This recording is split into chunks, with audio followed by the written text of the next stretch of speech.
महिलाओं को नंगा घुमा दिया था यहाँ पर, और ये पूरी दुनिया ने देखा था इस बात पे। नेशनल मीडिया पे चल रहा था कि पाकिस्तान से कौन महिला आई थी ब्याह करके, हाँ सीमा वगैरह का, उधर मणिपुर चल रहा है, और 20 कन्याओं ने ऐसा किया। और उसके बाद जब महिलाएं कहती हैं कि हमें अधिकार मिलना चाहिए रोजगार में, मिला तो है मीडिया में, इतना बड़ा अपराध रहे अगर मनपसंद सरकार है तो दबा दिया जाएगा। राजनीतिक दिया उसी दिन बुझ जाएगा जिस दिन गरीबी और भूखमरी मर जाए।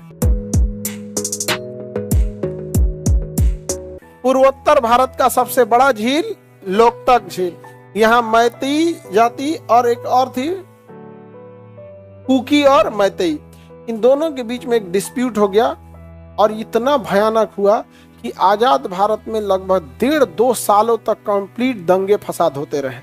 यहाँ पर महिलाओं को नंगा घुमा दिया था यहाँ पर, और ये पूरी दुनिया ने देखा था इस बात पे। और जब ये मणिपुर की बातें चल रही थी तो नेशनल मीडिया पे चल रहा था कि पाकिस्तान से कौन महिला आई थी ब्याह करके, हाँ सीमा वगैरह का, उधर मणिपुर चल रहा है, और 20 कन्याओं ने ऐसा किया। और उसके बाद जब महिलाएं कहती हैं कि हमें अधिकार मिलना चाहिए रोजगार में, मिला तो है मीडिया में, करप्शन करके बैठ गई सब,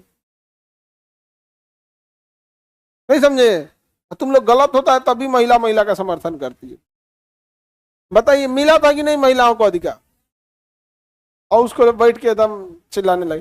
देखो न्यूज में इस बात पे डिपेंड करता है भारत में कि कोई अपराध कितना बड़ा है, इस पे मतलब नहीं है किस पार्टी की सरकार है वहां पे, उस पे डिपेंड करता है।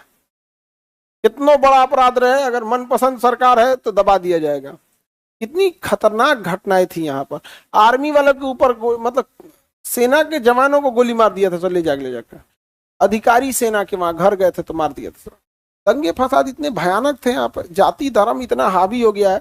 और जितना गरीबी रहेगा, गरीबी जो है ना, गरीबी ये राजनीति के लिए एक दिए में तेल का काम करता है। राजनीतिक दिया उसी दिन बुझ जाएगा जिस दिन गरीबी और भूखमरी मर जाए, क्योंकि गरीबी और भूखमरी वाले लोग ही होते हैं जो 200 रुपया में झंडा उठाते हैं, 500 रुपया पे जिंदाबाद मुर्दाबाद चिल्लाते हैं, और 1000 रुपया दे देंगे तो दूसरे से गरियाने लगते हैं, 50,000 दे दीजिएगा तो कुछ कर देंगे।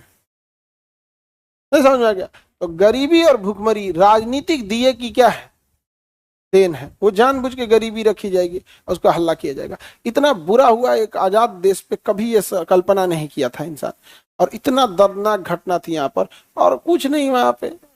अब गवर्नमेंट जो है ना दंगे फसाद के लिए, अगर किसी जिला में दंगा हो गया, दंगे होना बहुत बड़ी चीज, मतलब रोकना बहुत बड़ी चीज नहीं होती है।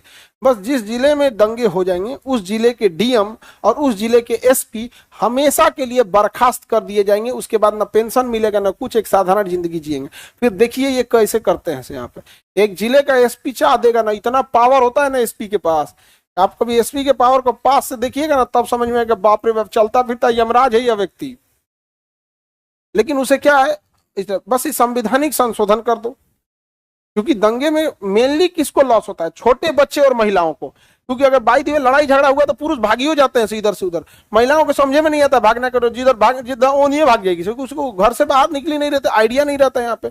और कहाँ कोई महिला इस पे आवाज उठाती है, या फिर आम आदमी भी इस पर उठा सकता है कि नहीं भैया, कि जब आप इतने बड़े बड़े विधेयक ला सकते हैं तो आप ये भी विधेयक लाइए, और अगर नहीं ला सकते हैं तो इसका मतलब संदेह है किसी भी सरकार पे नहीं खत्म हो सकता है। बाप रे बाप, अगर उसकी नौकरी गई ना, दंगा मंदिर से चप्पल चोरी नहीं होने देगा वो। पावर तो बहुत होता है यहाँ पर, और काम नहीं करना चाहते हैं लोग। दूसरा क्या है, एक्स्ट्रा वर्कलोड इतना है उनके ऊपर, मर्डर के केसेज इतने हैं कि उनके लिए चोरी, chain snatching, acid attack, kidnapping छोटा लगने लगता है। हकीकत में किसी के साथ अगर मान के चलिए किडनैपिंग कर दिया, कहीं मर्डर हो गया, तो ज्यादा बड़ा केस क्या है, मर्डर। एक थाने पर एक पुलिस वाले के ऊपर बहुत बड़ी जिम्मेदारी है, वो बेचारे परेशान हो पाते हैं। इसलिए देखिएगा 10-15 साल पुलिस में ड्यूटी करने के बाद नहीं, वो पुलिस वाला एकदम झंझना जाता है, एकदम चिड़चिड़ा हो जाएगा। उसके मेंटल हेल्थ का कोई ख्याल नहीं रख रहा है। आप उसको नौकरी पे दे रहे हैं, उसे बंधुआ मजदूर नहीं बना दिए हैं। तो पुलिस डिपार्टमेंट का एक अलग से डिपार्टमेंट होना चाहिए मेंटल केयर का। वहां पर वो दिन रात गलत इंसान के रहते रहते हर इंसान को क्रिमिनल समझने लगता है। यही तो सही से थाना में बात नहीं करता है, FIR लिखाना है, क्योंकि उसने क्या देखा है पुलिस में, जो मर्डर करके खुद FIR लिखवाने चलाते हैं सब। 2-4 बार जब इसे देख लीजिएगा ना तो मोह माया खत्म हो जाएगा। कोई एफआईआर लिखाने आएगा ना तो आपको लगे यही मर्डरर है, लग रहा भाग, बाद में आना, नहीं लिखाएगा।